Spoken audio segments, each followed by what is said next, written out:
Saludos cordiales a cada uno de mis guerreros de la fe. Aquí nos encontramos en el año bíblico y en esta ocasión nos encontramos en el libro de Génesis capítulo 15 y dice así. Después de esas cosas vino la palabra de Jehová a Abraham en visión diciendo: No temas, Abraham, yo soy tu escudo y tu galardón será sobremanera grande. Y respondió Abraham: Señor Jehová, ¿qué me darás siendo así que ando sin hijo? Y el mayordomo de mi casa es ese Damaseno Eliezer. Dijo también Abraham: Mira que no me has dado prole, y aquí serán mis herederos un esclavo nacido en mi casa. ¿Por qué? Y ahí vamos a hacer una pausa. ¿Por qué menciona a Abraham y dice que su heredero, su descendencia sería un esclavo nacido en su casa? Porque en los registros mesopotámicos nos muestran que una pareja rica que no pudiera tener hijos tenía el derecho a adoptar un esclavo. Es por esa razón que aquí en este versículo Abraham le está diciendo a Dios: ¿quién va a ser mi heredero? ¿Un esclavo? Continuamos en el capítulo 4. Luego vino a él palabra de Jehová diciendo: No te heredará sino un hijo tuyo será el que te heredará. Y lo llevó fuera y le dijo: Mira ahora los cielos y cuenta las estrellas si las puedes contar. Y le dijo: Así será tu descendencia. Y creyó a Jehová y le fue contado por justicia. Y le dijo: Yo soy Jehová que te saqué de Ur de los caldeos para darte a heredar esta tierra. Y él respondió: Señor Jehová, ¿en qué conoceré que la he de heredar? Y le dijo: Tráeme un becerro de 3 años, y una cabra de 3 años, y un carnero de 3 años, y una tórtola también, y un palomino. Y tomó él todo esto y los partió por la mitad y puso cada mitad una enfrente de la otra, mas no partió las aves. Hacemos una pausa en esto también. Esos animales que se le está indicando aquí en Génesis a Abraham fueron los mismos animales que luego Moisés utilizó, ¿verdad? Como sacrificio, cuando se iba a hacer sacrificios a Dios. O sea que se utilizaron los mismos animales. También quiero hacer una pausa, porque esto de que picó los animales, ¿verdad? La mitad y las puso y las partió y puso cada mitad una enfrente de la otra, era porque entre medio de eso, ¿verdad? Iba caminando la persona para que, como un símbolo del pacto que estaba haciéndose entre las partes. Y ciertamente Abraham hizo esto, ¿por qué? Porque dice luego en el versículo 9, y descendían aves de rapiña sobre los cuerpos muertos y Abraham las ahuyentaba. O sea que sí hizo, ¿verdad? Picó los animales como se le indicó y estaba haciendo el proceso según la historia se nos dice que debería de hacerse. ¿Por qué? Porque venían aves a comerse los animales y él las ahuyentaba. Dice ya en el versículo 12, mas a la caída del sol sobrecogió el sueño a Abraham, y he aquí que el temor de una grande oscuridad cayó sobre él. Entonces Jehová dijo a Abraham: Ten por cierto que tu descendencia morará en tierra ajena y será esclava allí y será oprimida 400 años. Mas también a la nación a la cual servirán juzgaré yo, y después de esto saldrán con gran riqueza. Hacemos pausa aquí. vino un sueño, ¿verdad? A Abraham, que ese sueño que realmente le estaba mostrando lo que iba a pasar con su descendencia. Y ahí se le estaba mostrando que iban a llegar a ser que esclavos, que su descendencia terminaría siendo esclavo de Egipto, como realmente ocurrió.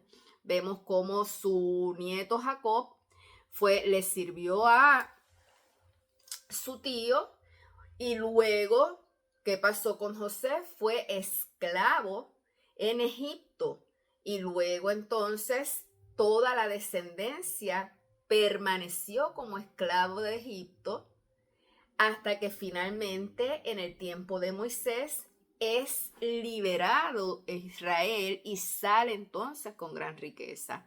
Así que ahí se estaba, ¿verdad?, haciendo ver que no inmediatamente ellos iban a poseer a Canaán, sí le estaba haciendo la promesa de que tendrían la tierra, pero iban a pasar por unas situaciones también de dependencia y de esclavitud. Así que continuamos.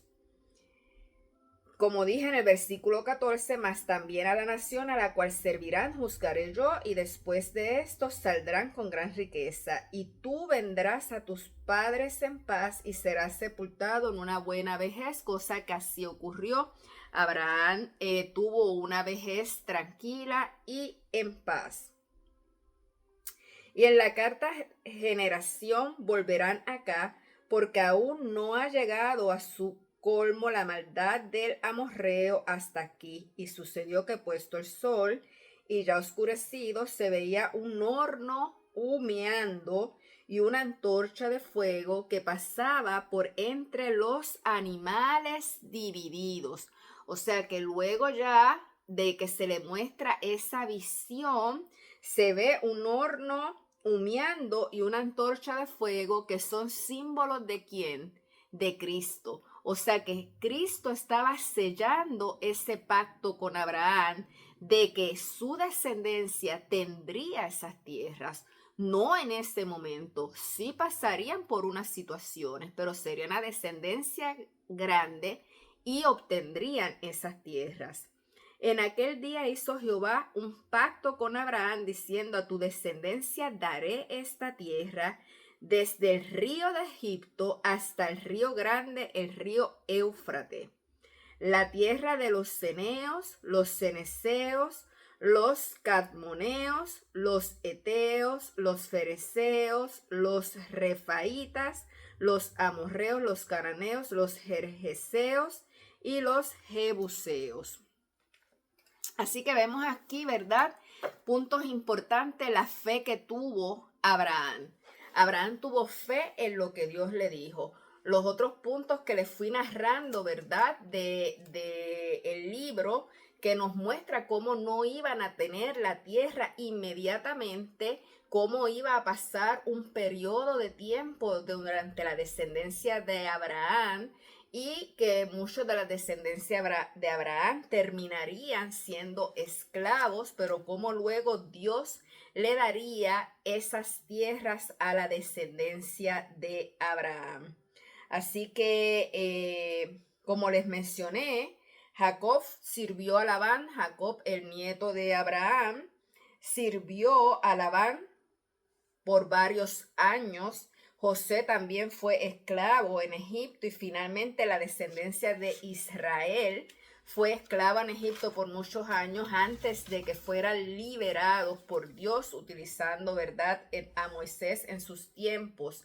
Se le prometió una vejez pacífica a Abraham y así se le cumplió. Abraham vivió 175 años. Como les digo, la parte final donde está el horno humeando y la antorcha de fuego, esos son símbolos de la presencia divina. Y los límites que se establecen en los últimos 3 versículos de este capítulo se alcanzaron durante el reinado de David y de Salomón. Esos fueron los límites alcanzados durante el reinado de David. Así que, ¿qué podemos aprender? Que Abraham no dudó. La fe de Abraham se mantuvo intacta. Y Abraham hizo un pacto con Dios. Y Dios cumplió el pacto que hizo con Abraham. Así que esto nos hace, ¿verdad?, un llamado a que nuestro Dios siempre cumple sus promesas, nos lleva a la reflexión y a que no debemos de vacilar en nuestra fe, porque cuando Dios promete algo, Dios lo cumple, pase un día, una hora, una semana, un mes, pero siempre la promesa se cumplirá, como en este caso pasaron generaciones, pero la promesa se cumplió. Así que Dios les bendiga y que tengan un lindo día.